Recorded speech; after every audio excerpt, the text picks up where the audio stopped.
Would he like? Would you sing for him? Oh, if we could, I would do a whole show of old classics from the 80s and the 90s, because which we have snippets of. But sana gawin natin isang show para sa presidente na puro mga songs na the ones he collects. From Beatles to Bubbling. I mean, that's what I would do. Any song title? Well, that's a good one. Go to Distance is a good one. What could we dedicate to the president from our, ano? Kung ano man yung nangyayari ngayon sa atin at saka sa kanya, no? Siyempre, ang dami na rin problema. I guess yung pinaka-the best, let it go! Let it go! Mas gusto pa rin namin yung bakit, saan ako nagkamali. Ikaw, Reg! One voice. Ikaw, Reg. We should sing one voice. Yun na lang yung song natin. One Hindi, seriously. I will follow him. One voice. One voice. Yan. One people. Sa dami ng problema natin ngayon, parang tama na muna yung sisihan. Let's just all pray for our president who's going through a lot. Let's pray for the families of the fallen firstborn.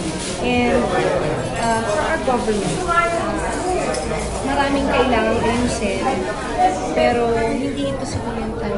And just really work together kasi ang tendency natin kapag meron tayong inelect, do everything for us. Hindi yun eh. Tayo as a small community, we just really have to do our part, and do something in our own little way. Definitely, I am very, very sure that we can contribute something. Kasi hindi na tao. It takes the whole entire nation to do something that is that would contribute to the nation. Hindi porke may isa kang presidente, we would just have to buhos everything to him or to her. A good example that the country can learn from ultimate, as far as what Lani said, Louis, once in your life, learn to harmonize. As Thank you. Next question, please. Tapos na agad ni si Didit Ray. Sino? Siya nga ba kumanta, Didit Ray? Oo, yan. Lagi tayo makapagod eh. Happy birthday to you!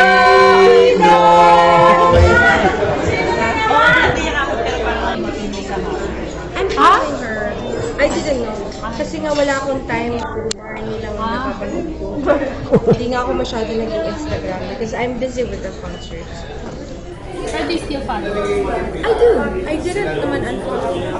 Aware ka na in-follow daw kayo? I wasn't aware actually. I wasn't aware. Hindi ko Ba naman yun? i-check. That was true. That's true. Pero issue ba sa'yo yun, Reg? Nag-guest ako sa Kris Aquino show, and all she was doing was praising Regine. So, and it was right after all of this. Guest ako sa show niya during that time.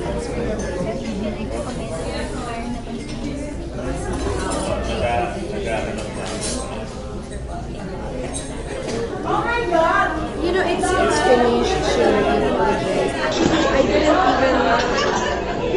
I couldn't understand the whole thing. Hindi ko rin naintindihan kung ano ba yun, kinuwento lang sa akin ng asawa ko. So, tapos na. Move on.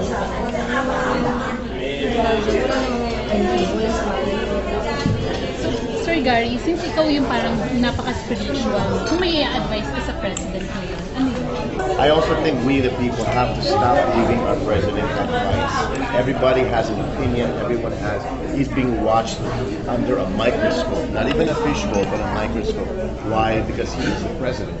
But I think without knowing enough about what's going on in the political side, it's very hard to make opinions and how to give advice.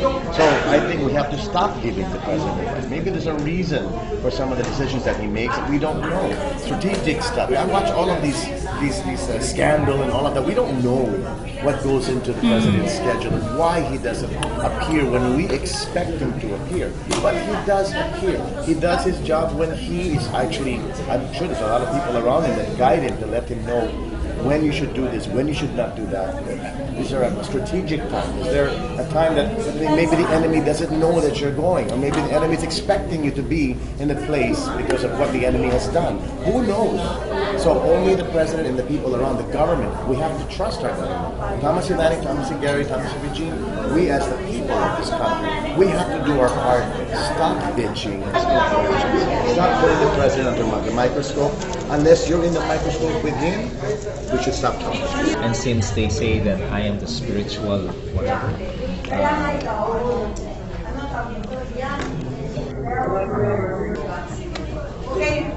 seek Him and His righteousness first, and all of these things will be added on to you.